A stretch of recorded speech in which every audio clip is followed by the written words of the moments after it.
Deuxième niveau, on a vu les listes et on va voir les tableaux. Il faut que vous le visualisiez comme un tableau que vous pouvez tracer avec des lignes et des colonnes.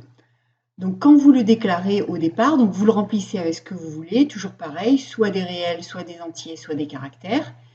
On va lui donner le nom de tab, très original, puisque c'est un tableau, et on va lui dire le nombre de lignes et le nombre de colonnes. Alors, le compilateur, il s'en fout complètement que ça, ce soit le nombre de lignes et ça, ce soit le nombre de colonnes.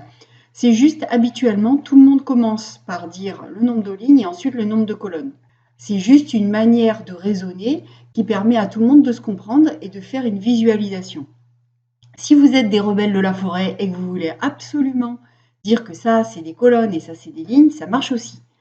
Voilà, donc on va rester dans le standard, ligne, 2 lignes, 3 colonnes. Et pour écrire dans ce genre de tableau ou lire dans ce genre de tableau, vous aurez besoin systématiquement de 2 compteurs de boucles. Un compteur qui va compter les lignes et un compteur qui va compter les colonnes. Alors toujours pareil, I et J, c'est des lettres qui sont habituellement réservées pour les compteurs. Donc je ne vais pas faire très original, je vais garder le I et J.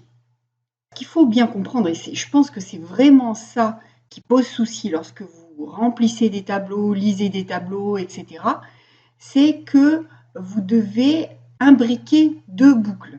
Je m'explique. Vous allez faire une boucle qui va aller de ligne en ligne.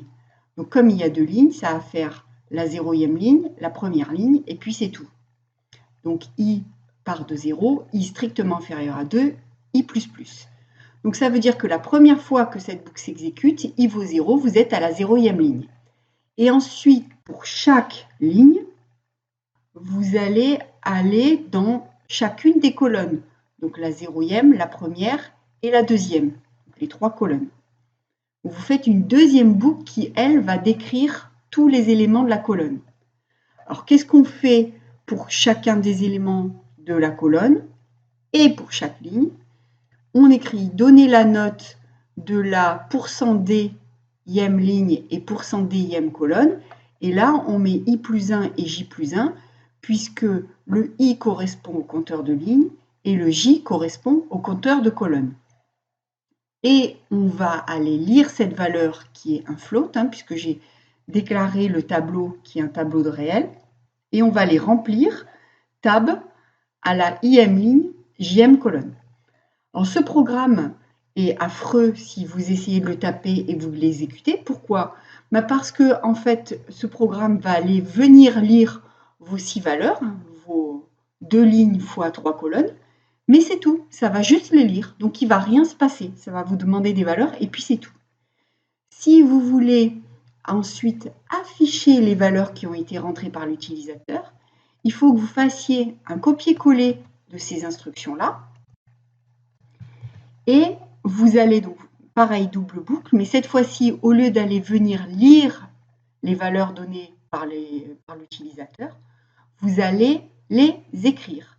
Il va falloir faire un %f, printf, et là, vous allez écrire tab de ij, c'est-à-dire la valeur qui est contenue dans la ième ligne jm colonne de tab. Vous allez voir, si vous essayez de faire ça, vous allez avoir les valeurs qui vont être toutes collées. Pourquoi? Vous passez jamais à la ligne et vous mettez jamais d'espace. Donc les valeurs vont s'écrire les unes à côté des autres. Déjà, si vous voulez que les valeurs aient un espace les unes entre les autres, vous mettez un espace ici, voire une petite virgule. Ça permet vraiment de présenter les choses correctement. Et la deuxième chose, c'est que si vous voulez vraiment que votre tableau se présente tel que vous l'imaginez, c'est-à-dire sous forme de lignes et de colonnes, ça veut dire que ici, toutes les valeurs vont s'écrire les unes à la suite des autres sans jamais passer à la ligne. Donc ce qu'il faut, c'est à chaque fois que vous avez fini d'afficher une ligne, il faut passer à la ligne, c'est-à-dire écrire un printf. Ce que vous allez faire, c'est qu'une fois que vous avez écrit toutes les colonnes, vous allez passer à la ligne et donc vous allez pouvoir ensuite écrire la ligne suivante. Bon, lorsque vous exécutez ce programme, donc ça vous demande les valeurs, donc 4, 5, 6, 7, 8, 9. Et vous voyez que ça vous présente 4, 5, 6, ça passe à la ligne 7, 8, 9. Donc la manière dont vous auriez imaginé votre tableau.